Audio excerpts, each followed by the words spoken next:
All right, so I'm back here with Sydney and Caitlin, and we're going for part 2 of our series on Mormon polygamy. And we have a lot more questions to answer, so why don't we just go back and just get back right into it. All right, here's the first question. Why did Joseph Smith have so many wives? I mean, we hear all about Brigham Young having a massive amount of wives, but we never talk about the fact that Joseph had a lot too, and some of them were teenagers.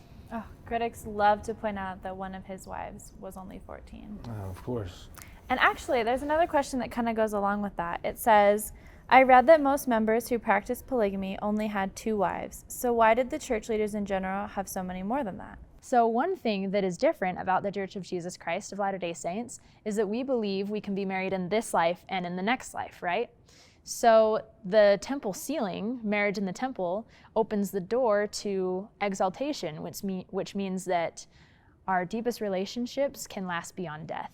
So Sydney, let's first tackle the question that you picked about why the church leaders had so many wives.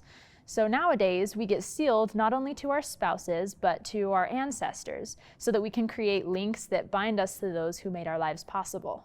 But that understanding was revealed little by little. In the 1840s, when sealing started, saints weren't sealed to their ancestors who were already dead, or those who weren't already members of the church. In fact, many of the members were first-generation converts, and it was thought that they should be sealed or adopted into the families of church leaders. So plural marriage not only sealed spouses together, but it bound extended families together.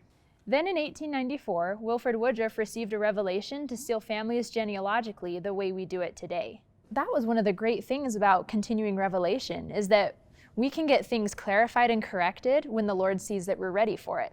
So when the sealings were established and the temple work started, people were excited to get sealed to their spouses, but there was also a big desire for many people to get sealed to someone that they knew would take them to the celestial kingdom, which is the greatest blessing we can attain after this life. So it was a very attractive prospect to be married to the prophet or one of the apostles, or just someone in general who you knew was going to be righteous and covenant-keeping and be able to take care of you both in this life and the next. Now, as far as Joseph's wives goes, though, it's important to point out that there were 2 different kinds of marriages. Some of his wives were sealed to him for eternity only in order to receive the spiritual blessings without a sexual relationship, which was the case with the 14-year-old, among others. And in many ways, they were still figuring out the logistics of how sealings worked at that point. But even though the Lord commanded Joseph to have multiple wives, it wasn't something that Joseph wanted for himself originally. It took him years to fully live the law of polygamy.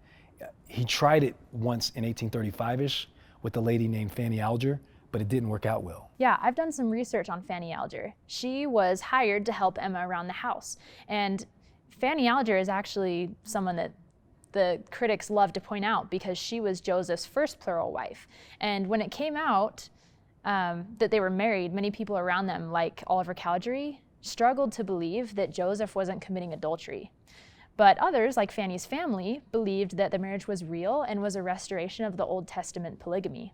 However, the sources critics usually point out were written decades after Joseph's death by people who had left the church for one reason or another.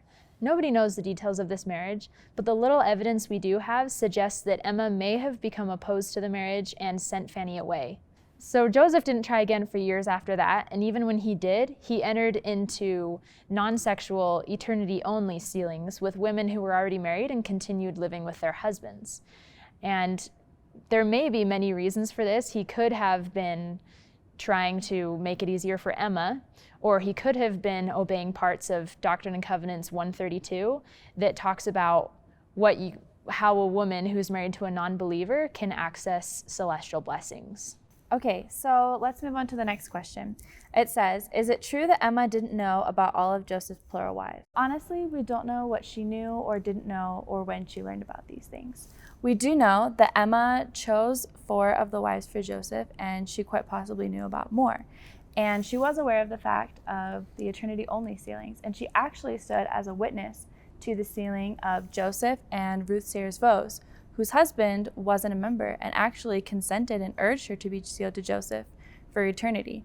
And so there's really just no way to know all of the details. We do know that Emma had a hard time with polygamy, and so Joseph was caught in this impossible situation between what his wife wanted and what the Lord had commanded him to do. I always found it interesting that Ruth Sayer's husband encouraged her to be sealed to Joseph Smith. The record shows that he actually became good friends with Joseph and insisted that his wife be sealed to the prophet. You would think that as a husband, it would be a little weird to insist that your wife be sealed to someone else for the next life.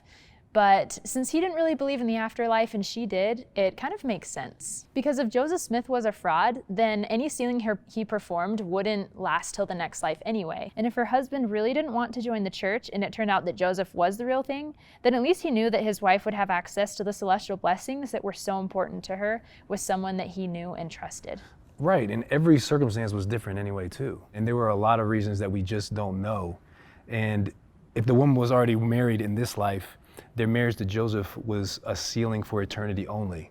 And the woman continued to live and be married to her earthly husband. It wasn't like he was ever out to steal anybody's wife or anything.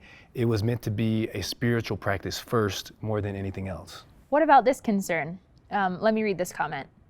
It's just that we focus so much in church history on Joseph and Emma, on their relationship and their marriage, and their faith and sacrifices together. It's hard not to feel sometimes like polygamy was a betrayal of that.